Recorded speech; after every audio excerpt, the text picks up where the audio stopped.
All right, so I'm looking at the X ticket from Thursday of this week. We're asked to calculate the volume of this thing, and this is a bit of a process if you have trouble finding or changing mixed numbers into impropers. So like 1 3/8, you should think of it as like this.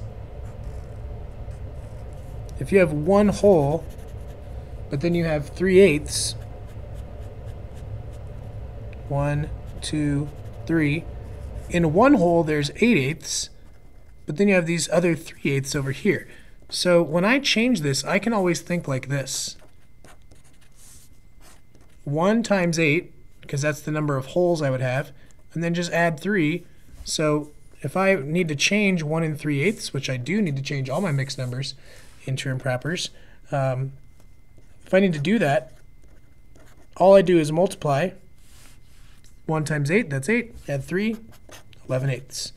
5/8 is already improper, so I can just leave it like this. Here, same idea. 2 wholes, how many fourths is that? It's 8/4, add 1 is 9/4.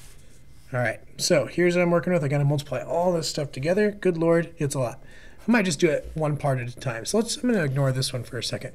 11 times 5, well, that would be 55. 8 times 8, that would be 64. Let's keep going. Now I'm going to multiply that by 9/4. Well, let's see. 55 times 9.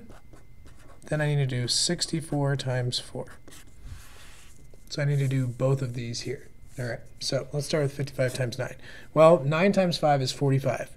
So 45, 45 again, add 4, that's 49. So far we have 495 over, let's look at this one. 4 times 4 is 16. 4 times 6, that's 24. Add 1, 25. So we get this with 256. How do we label this? Centimeters cubed. A bit of a robust, ridiculous problem. That's okay. It says you want to fill this rectangular prism with these cubes that are this size. How many of these cubes could fit or fill the rectangular prism? So here's the thing. For this, I said you could use a calculator on a computer. Here's what you need to show me, basically. You need to take the volume of the large prism.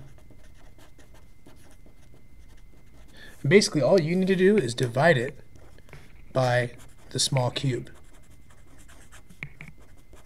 Well, the small cube's volume. So what's the volume of the large prism? 495 over 256 centimeters cubed. So I'm going to divide that by the small cube's volume, which is 1/512 centimeters cubed.